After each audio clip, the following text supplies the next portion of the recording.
नमस्कार साथियों class 12th में अल्कोहल, फिनॉल और ईथर का ये जो है चौथा लेक्चर है। इस लेक्चर से पहले वाले लेक्चर में हमने पढ़ा था एथिल अल्कोहल का निर्माण। तो एथिल अल्कोहल का निर्माण जो पढ़ा था वो शीरे से एथिल अल्कोहल का निर्माण किया था। आज के इस लेक्चर में हम बात करने जा रहे हैं स्टार्च से एथिल अल्कोहल का निर्माण। दोनों ही मेथड वेरी इंपॉर्टेंट मेथड है।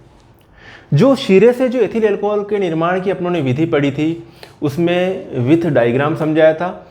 इसमें भी डायग्राम वो ही काम में आएगा, सिर्फ आपको इस वाले में शीरे की जगह आपको माल्ट निष्कर्ष, मैश और ये ले लेना है, ये दोनों चीज़ें। और उसमें शीरे की जगह ये लिख लेना कि माल्ट निष्कर्ष ले रहे हैं और मैश ले रहे हैं।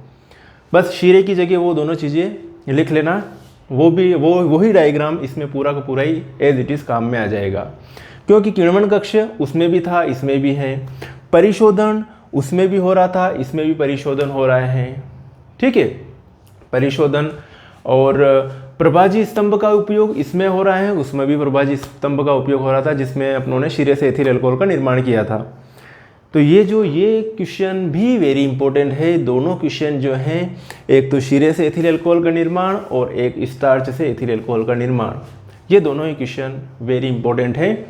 अगर आपने जो शीरे से एथिल अल्कोहल के निर्माण की विधि अगर नहीं पढ़ी तो वो भी पढ़ लीजिएगा, दोनों को कंपैरेटिव स्टडी कीजिएगा, आपको दोनों अच्छे से समझ में आ जाएगी, ये मेरा प्रॉमिस है।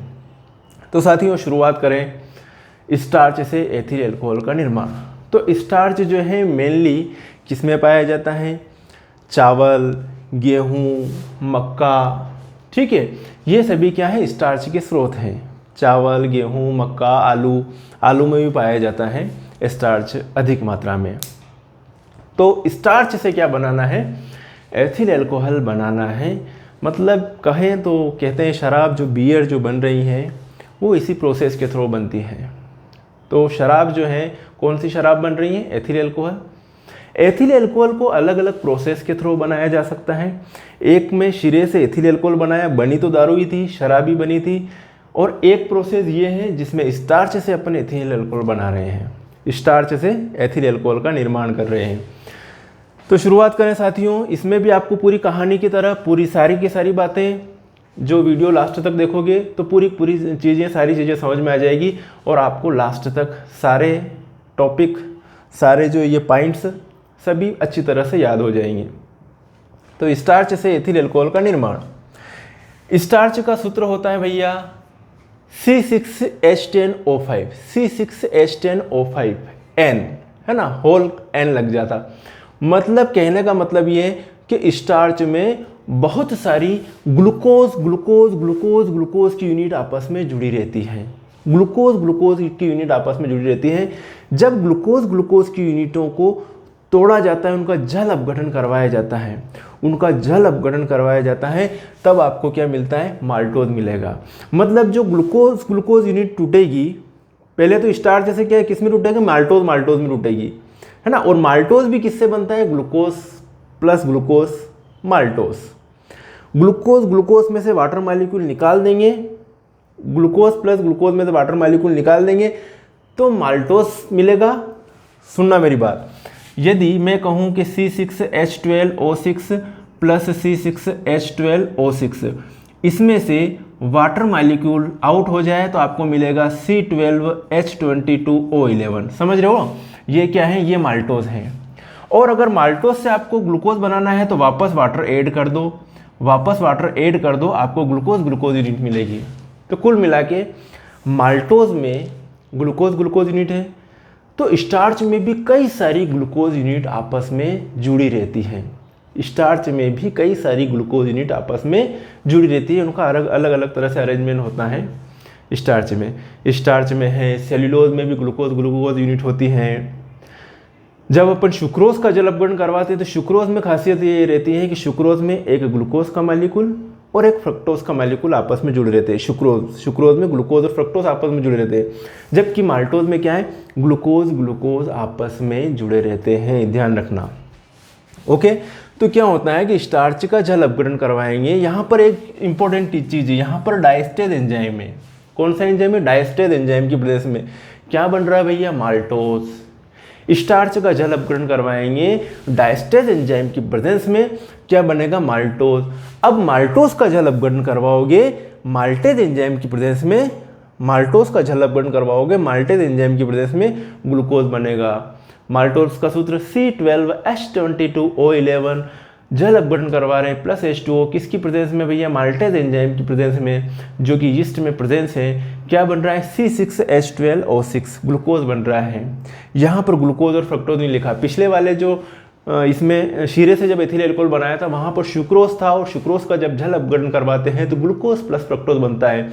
यहाँ पर क्या बनेगा, ओनली ग्लूकोज के 2 मॉलिक्यूल बनेंगे। फिर ग्लूकोज का जल अपघटन करवाओगे यीस्ट में उपस्थित जाइमेज एंजाइम की प्रेजेंस में, आपको मिल जाएगा एथिल एल्कोहल। ठीक है, क्या मिलेगा, एथिल एल्कोहल। पूरा माइंड में बिठा लेना, कहानी की तरह समझते हैं इसको। स्टार्च से एथिल एल्कोहल का निर्माण, तो स्टार्च में के मुख्य स्रोत मक्का है भैया, चावल है, गेहूं है। ठीक है, शक्कर रहित पदार्थ स्टार्च से एथिल एल्कोहल का निर्माण इन स्टेप में होता है। पहली स्टेप शर्करीकरण, दूसरी स्टेप एल्कोहलिक किण्वन, फिर वाष्प का आसवन और फिर परिशोधन करेंगे हम। लास्ट में अपने को शुद्ध एल्कोहल प्राप्त हो जाएगा। शर्करीकरण में क्या हो रहा है, शर्करीकरण में ये सारी चीजें प्रोसेस आ रही, शर्करा बना रहे हैं। कौन सी शर्करा बना रहे हैं भैया, स्टार्च से अपन माल्टोज शर्करा बना रहे हैं। माल्टोज भी क्या है, एक शर्करा है। सुक्रोज भी क्या है, एक शर्करा है। ग्लूकोज और फ्रक्टोज भी क्या है, एक शर्करा है। देखिए शर्करीकरण में स्टार्च से माल्टोज शर्करा में परिवर्तन इन पदों में होता है। सबसे पहले बात करें माल्ट निष्कर्ष बनाना, माल्ट निष्कर्ष बनाना। तो भैया जो होते हैं, जो अगर जो खेती बाड़ी से रिलेटेड होंगे, किसान के बच्चे होंगे, उनको पता होगा कि जो होता है, जो गेहूं के ऊपर जो कवर रहता है ना, एक कवर रहता है, और उनको क्या कहते हैं, जौ कहते हैं। उनके ऊपर कुछ भूसे का जो एक कवर रहता है उसको कहते हैं अपन जौ। गेहूं से थोड़ा डिफरेंट है जौ, है ना। तो जौ को जल में भिगोकर अंकुरित होने देते हैं। जौ को जल में भिगोकर क्या कर देते हैं, अंकुरित होने देते हैं।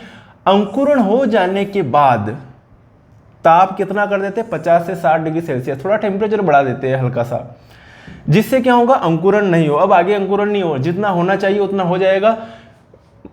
15-20 डिग्री सेल्सियस जो भी है अंधेरे कमरे में रखते हैं, थोड़ा ठंडक रहती है तो अंकुरण अच्छा होगा, ये भी ध्यान रखना, ठंडक रहनी चाहिए। तो ठंडक में अंकुरण अच्छा होगा। अंकुरण पूरी तरह से हो गया, उसके बाद में टेम्परेचर बढ़ा देंगे जिससे कि और ज़्यादा अंकुरण ना हो। अंकुरित जौ को ही क्या कहते हैं भैया, माल्ट कहते हैं। अब कहते हैं ना जौ का पानी, मतलब उसको कहते हैं माल्ट निष्कर्ष। जौ का पानी मतलब क्या करें, माल्ट निष्कर्ष। तो इनमें किसमें, अंकुरित जौ को माल्ट कहते हैं, और इसी के अंदर अंकुरित जौ के अंदर ही इनमें डायस्टेज एंजाइम उपस्थित रहता है। इन्हें जल के साथ कुचलकर, जौ को जल के साथ कुचलकर फिर क्या किया, छान लिया, कुचलकर छान लिया, है ना। जल के साथ मिलाकर पीट के जो भी है उसको कुचल दिया। कुचलने के बाद जो निष्कर्ष जो पानी है उसको क्या किया, छान लिया। छान लेते, जौ का पानी हो गया एक तरह से, कुचल कर छान लेते हैं। छने हुए द्रव को क्या कहते हैं, माल्ट निष्कर्ष। तो माल्ट निष्कर्ष की इंपॉर्टेंट भूमिका है। क्या जरूरत पड़ेगी अपने को, इस डायस्टेज एंजाइम की जरूरत पड़ रही है। किसकी जरूरत पड़ रही है, डायस्टेज एंजाइम की जरूरत पड़ रही है। और डायस्टेज एंजाइम के लिए अपने को क्या चाहिए भैया, माल्ट निष्कर्ष चाहिए। माल्ट निष्कर्ष क्या है, जौ का पानी एक तरह से। अब भैया बना रहे किससे, आलू, चावल, गेहूं, मक्का, इनसे। तो यहाँ पर एल्कोहल बनाने के लिए इंपॉर्टेंट रोल किसका है भैया, स्टार्च का। डायस्टेज एंजाइम कहाँ से मिला, जौ के पानी से। स्टार्च मतलब ये स्टार्च मैश को ही क्या कह सकते हैं अपन, स्टार्च भी कह सकते हैं, क्योंकि स्टार्च से माल्टोज बनेगा, माल्टोज से ग्लूकोज बनेगा, ग्लूकोज से एथिल एल्कोहल बनेगा, ये होगा इसमें। तो देखिए मैश बनाना, तो आलू, चावल, गेहूं, मक्का इत्यादि को कुचलकर अति तप्त भाप में उबालते हैं। अति तप्त भाप में उबालते हैं, उबाल जिससे एक लेई जैसा पदार्थ बनता है, जिसे मैश कहते हैं। आलू की सब्जी खाई होगी तो आलू को जब उबालते हैं, ज़्यादा उबाल लिया, फिर जो बिल्कुल जो लेई जैसा पदार्थ बन गया, पूरी तरह से फूट गया आलू, तो जो लेई जैसा पदार्थ बना उसे क्या कहते हैं, मैश, कि ये मैश हो गया है एक तरह से। इसी तरह से इनको भी गेहूं, मक्का इत्यादि का भी मैश बना सकते हैं, गर्म किए जाओ फिर उसको जो है मैश बन जाएगा, लुगदी टाइप मैश बना लेते हैं। तो इस मैश को ही क्या कह रहे हैं अपन, स्टार्च। ओके, मैश बना लेते हैं। अब अगली स्टेप में क्या है, जल अपघटन। तो मैश को क्या कर रहे हैं अपन, 60 से 70 डिग्री सेल्सियस ताप तक गर्म करते हैं। मैश को जो अपना ने जो ये यहाँ पर जो मैश बना है स्टार्च है, वो मैश को 60-70 डिग्री सेल्सियस ताप तक गर्म करके इसमें माल्ट निष्कर्ष मिला देते हैं, मतलब जौ का पानी माल्ट निष्कर्ष मिला देते हैं। माल्ट निष्कर्ष में उपस्थित डायस्टेज एंजाइम, माल्ट निष्कर्ष में उपस्थित डायस्टेज एंजाइम स्टार्च को माल्टोज में कन्वर्ट कर देता है। मेरी बात को आप समझे होंगे। स्टार्च लिया, ये मैश है, ठीक है, इसका जल अपघटन करवा रहे हैं। ये जल अपघटन मतलब वाटर लिया अपनों ने, माल्ट निष्कर्ष मिलाए इसमें, क्योंकि माल्ट निष्कर्ष में उपस्थित डायस्टेज एंजाइम स्टार्च को माल्टोज में कन्वर्ट कर देगा। स्टार्च का फार्मूला C6H10O5 और N का मतलब ये कि ये इसमें बहुत सारी ग्लूकोज यूनिट 100 है 150 है आपस में क्या हुई, जुड़ी हुई है आपस में ग्लूकोज यूनिट। और जो ग्लूकोज यूनिट जुड़ी हुई है ना, ग्लूकोज जुड़ा हुआ है, तो एक तरह से दो ग्लूकोज यूनिट अगर आपस में टूट रही है तो वो क्या है, माल्टोज बन रहा है। क्या बन रहा है, माल्टोज। मतलब माल्टोज में 2 ग्लूकोज यूनिट रहती है आपस में जुड़ी हुई, तो माल्टोज बना। ठीक है, यहाँ पर N लिखा, मतलब जितने भी मालिक्यूल हो सकते हैं माल्टोज बनेंगे। यहाँ पर NH2O, यहाँ पर N, कार्बन कितने 6 दूनी 12 कार्बन हो रहे, हाइड्रोजन कितने 10 दूनी 20 और 2 22 हो रहे, 5 दूनी 10 और 1 11, ऑक्सीजन भी 11 हो रहे। तो यहाँ तक अपनों ने माल्टोज तो बना लिया।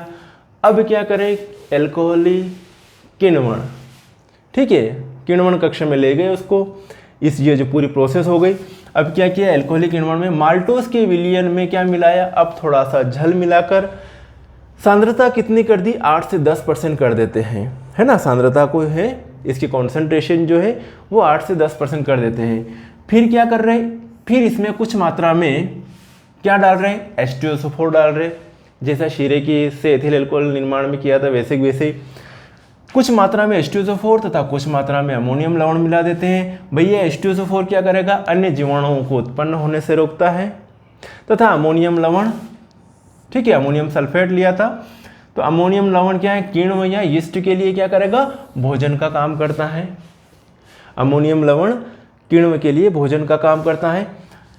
ये सारी चीज मिला दी। अब यीस्ट को मिला दिया, यीस्ट के लिए भोजन सब अवेलेबल है। इसके अंदर जो अगर हानिकारक जीवाणु होंगे, जो अपन सॉल्यूशन बनाया है उसमें हानिकारक जीवाणु होंगे, उनके लिए क्या है, तनु H2SO4 डाल दिया ताकि वो भी पैदा ना हो। अब क्या किया आप लोगों ने, ये सब करके 25 से 30 डिग्री सेल्सियस ताप पर 2-3 दिन के लिए छोड़ दिया। चलो छोड़ देते हैं वापस। क्या किया भैया, माल्टोज में जल मिलाकर सांद्रता 8 से 10% कर दी। इसके अंदर कुछ मात्रा में तनु H2SO4 मिला दिया। तनु H2SO4 क्या करेगा, हानिकारक जीवाणुओं को उत्पन्न होने से रोकेगा। इसके अंदर कुछ अमोनियम लवण मिला दिया। अमोनियम लवण क्या करेगा, जैसे अमोनियम सल्फेट है, अमोनियम लवण क्या करेगा कि इसके जो है आहार का काम करेगा, यीस्ट के लिए, किण्व के लिए आहार का काम करेगा। ये सारी प्रोसेस हो गई। यीस्ट विलयन मिलाकर 25 से 30 डिग्री सेल्सियस पर जो नॉर्मल टेम्परेचर होता है 2 से 3 दिन के लिए छोड़ दो, अब भूल जाओ, बन रही शराब बनने की प्रोसेस चालू हो गई। ठीक है, यीस्ट में उपस्थित माल्टेज व जाइमेज एंजाइम, यहाँ पर कौन सा है, माल्टेज और जाइमेज एंजाइम। ध्यान रखना, शीरे में क्या था, इन्वर्टेज और जाइमेज, माल्टेज की जगह क्या था, इन्वर्टेज एंजाइम। जब सुक्रोज का जल अपघटन होता है, ग्लूकोज और फ्रक्टोज में कन्वर्जेशन होता है, तो वहाँ पर जो एंजाइम काम आ रहा था वो इन्वर्टेज आ रहा था, वहाँ पर कौन सा, इन्वर्टेज था। और यहाँ पर माल्टोज का जल अपघटन करके जब ग्लूकोज बनता है तो यहाँ पर जो एंजाइम है उसका नाम है भाई साहब माल्टेज एंजाइम। यीस्ट में उपस्थित माल्टेज व जाइमेज, यहाँ पर जाइमेज था, वहाँ पर भी जाइमेज ही था। ग्लूकोज और सुक्रोज का जो हो रहा था, यीस्ट इसके द्वारा एथिल अल्कोहल का निर्माण हो रहा था। तो माल्टेज व जाइमेज एंजाइम माल्टोज को अल्कोहल में बदल देते हैं। क्रिया समाप्त होने पर वापस भैया क्या हो जाएगी, 2-3 दिन लग रहे हैं, CO2 निकलना बंद हो गई, कार्बन डाइऑक्साइड की बुलबुलें निकलना बंद हो गए, मतलब रिएक्शन कंप्लीट हो गई। दारू बनना थी बन गई, एथिल अल्कोहल बनना था बन गया। तो माल्टोज C12H22O11 H2O यीस्ट में उपस्थित माल्टेज एंजाइम क्या बन रहा है, C6H12O6 ग्लूकोज, दो अणु बन रहे हैं। ध्यान रखना ग्लूकोज ही यहाँ पे, फ्रक्टोज नहीं है ना। ग्लूकोज यीस्ट में उपस्थित जाइमेज एंजाइम द्वारा किस में कन्वर्ट हो रहा है, एथिल अल्कोहल में, ओके, प्लस कार्बन डाइऑक्साइड निकल रही है। अब आपके पास क्या हो गया, एथिल अल्कोहल मिल गया। एथिल अल्कोहल के साथ में कुछ अशुद्धियाँ भी होगी, कुछ दूसरे ऑर्गेनिक कंपाउंड भी बन जाए, तो इसके लिए क्या करते हैं, प्रभाजी आसवन करते हैं। तो यूज़ करते हैं प्रभाजी स्तंभ। किण्वन कक्ष के बाद में क्या होगा, प्रभाजी स्तंभ, जो इससे पहले वाले लेक्चर में, लेक्चर 3 में मैं बता चुका हूँ। प्लेलिस्ट में जाके देख लेना, डायग्राम पूरा समझ में आ जाएगा। सिर्फ शीरे की जगह आपको ये चीज़ें लेनी है ना, माल्ट निष्कर्ष और मैश ले लेना, बाकी एज इट इज़ सारी चीज़ें वैसे की वैसे डायग्राम में है। शीरे को चेंज कर देना और उसकी जगह ये लिख देना, माल्ट निष्कर्ष और मैश। अब वाश का बनना, ये जो प्रोसेस हुई उसको क्या करें, वाश। ये जो बना क्या कहते हैं, इसको 10% अल्कोहल प्राप्त होता है, जिसे क्या कहते हैं, वाश। अब उस वाश का क्या करें, है ना, तो वाश का काफ़ी भपकों, मतलब वही प्रभाजी स्तंभ द्वारा काफ़ी भपकों में उसमें लगे रहते हैं, प्रभाजी स्तंभ में काफ़ी भपकों में प्रभाजी आसवन करते हैं, जिससे आपको कितने % अल्कोहल प्राप्त हुआ, 90% अल्कोहल प्राप्त हुआ। अब और शुद्ध चाहिए भैया 90% से, तो क्या करेंगे अपन, वापस उसका परिशोधन करेंगे। तो 90% अल्कोहल को वापस क्या करेंगे, आसवन करेंगे, पुनः प्रभाजी आसवन करते हैं, तब आपको जो है 95% अल्कोहल प्राप्त होता है, जिसे रेक्टिफाइड स्पिरिट कहते हैं। तो साथियों, स्टार्च से एथिल अल्कोहल का निर्माण बहुत बहुत इजी प्रोसेस है। यहाँ पर आपको एक कहानी की तरह सारी बातें ध्यान रखनी है। कहानी क्या है कि स्टार्च से एथिल अल्कोहल का निर्माण या बनाना। तो स्टार्च के मुख्य स्रोत हैं भैया मक्का, चावल, गेहूँ, आलू। शक्कर रहित पदार्थ स्टार्च से एथिल अल्कोहल का निर्माण जो है किन स्टेप में होता है, शर्करीकरण, अल्कोहलिक किण्वन, वाष्प का आसवन और परिशोधन। शर्करीकरण मतलब स्टार्च का माल्टोज में कैसे कन्वर्ट कर रहे हैं, ये प्रोसेस कहला रही है शर्करीकरण, इसको कह रहे हैं अपन शर्करीकरण। तो पहले क्या किया, माल्ट निष्कर्ष बनाया, तो जौ को जल में भिगोकर अंकुरित होने देते हैं। अंकुरण हो जाने के बाद ताप 50 से 60 डिग्री सेल्सियस कर देते हैं, जिससे और अंकुरण नहीं हो। अंकुरित जौ को माल्ट कहते हैं। इनमें डायस्टेज एंजाइम उपस्थित रहता है, इन्हें जल के साथ कुचलकर छान लेते हैं। छने हुए द्रव को माल्ट निष्कर्ष कहते हैं। मतलब इसका अपना उपयोग क्या है, डायस्टेज एंजाइम चाहिए, इसके लिए अपनों ने माल्ट निष्कर्ष बनाया। माल्ट निष्कर्ष बन गया। अभी क्या बना रहे हैं, मैश बना रहे हैं, क्योंकि मैश ही क्या है, स्टार्च है एक तरह से। तो मैश कैसे बना रहे हैं, आलू, चावल, गेहूं, मक्का इत्यादि को कुचलकर अति तप्त भाप में उबालते हैं, जिससे एक लेई जैसा पदार्थ बनता है। उस लेई जैसे पदार्थों को क्या कहते हैं, मैश कहते हैं। मैश बन गया। अब मैश का क्या करवा रहे हैं अपन, जल अपघटन करवा रहे हैं। तो मैश को क्या करेंगे, 60 से 70 डिग्री सेल्सियस ताप पर गर्म करते हैं। इसमें माल्ट निष्कर्ष भी मिला देते हैं। जो माल्ट निष्कर्ष है, माल्ट निष्कर्ष में उपस्थित डायस्टेज एंजाइम क्या करता है, माल्टोज में कन्वर्ट कर देता है ना। माल्ट निष्कर्ष में उपस्थित माल्टेज एंजाइम स्टार्च को माल्टोज में बदल देता है। फिर अल्कोहलिक किण्वन बन गया माल्टोज। तो फिर क्या किया, माल्टोज के विलयन में जल मिलाकर सांद्रता कितनी कर दी भैया, 8 से 10% कर दी। अब इसमें कुछ मात्रा में H2SO4 मिलाते हैं, कुछ मात्रा में अमोनियम लवण मिलाते हैं। H2SO4 इसलिए, तनु H2SO4 इसलिए मिलाते हैं कि हानिकारक जीवाणुओं को उत्पन्न होने से रोकता है। अमोनियम लवण इसलिए मिलाते हैं कि वो यीस्ट के लिए आहार का काम करता है। फिर क्या मिलाया अपनों ने, यीस्ट मिलाया, और यीस्ट मिलाने के बाद 25 से 30 डिग्री सेल्सियस पर 2-3 दिन के लिए भूल गए, छोड़ दिया। रिएक्शन होती रहेगी। रिएक्शन कौन सी होगी, माल्टोज का ग्लूकोज में परिवर्तन होगा, ग्लूकोज का अल्कोहल में परिवर्तन होगा, और कार्बन डाइऑक्साइड गैस निकलेगी। तो कार्बन डाइऑक्साइड का निकलना बंद हो जाए, ठीक है, तो आपको कितने % अल्कोहल प्राप्त हो रहा है, 10%, जिसे क्या कहते हैं, वाष्प कहते हैं। वाष्प का क्या कर रहे हैं, आसवन कर रहे हैं। वाष्प का काफ़ी भपकों में प्रभाजी आसवन करते हैं, जिससे 90% अल्कोहल प्राप्त होता है। फिर परिशोधन करते हैं, 90% अल्कोहल का पुनः प्रभाजी आसवन करते हैं, 95% शुद्ध अल्कोहल प्राप्त होते हैं, जिसे रेक्टिफाइड स्पिरिट कहते हैं। समझ में आ गया। स्क्रीनशॉट ले लीजिए आप जल्दी से इसका। तो साथियों, निवेदन है कि ये दोनों क्वेश्चन आप अच्छे से कर लीजिएगा। शीरे से एथिल अल्कोहल का निर्माण और स्टार्च से एथिल अल्कोहल का निर्माण, ये बहुत ही अच्छे क्वेश्चन है और मैंने कहानी की तरह समझाए। मैं आशा करता हूँ कि आपको जो ये पूरी तरह से दोनों क्वेश्चन याद हो गए होंगे, ठीक है। अब अगले टाइप में अपन जो है और भी अल्कोहल बनाने की विधियाँ पढ़ेंगे, कुछ रिएक्शंस पढ़ेंगे। तो तैयार रहिएगा लेक्चर 5 के लिए, और इस लेक्चर को ज़्यादा से ज़्यादा स्टूडेंट को शेयर कीजिएगा। और नए आए हो तो लाइक कीजिए, सब्सक्राइब कीजिए, और आप जो है कमेंट्स भी कीजिए अगर आपको कुछ प्रॉब्लम हो तो। कुछ स्टूडेंट ने मेरे को जो है कमेंट किया कि सर ये वाला टॉपिक जो है अभी नहीं हो पाया, वो वाला यूनिट नहीं हुआ, ये नहीं हुआ।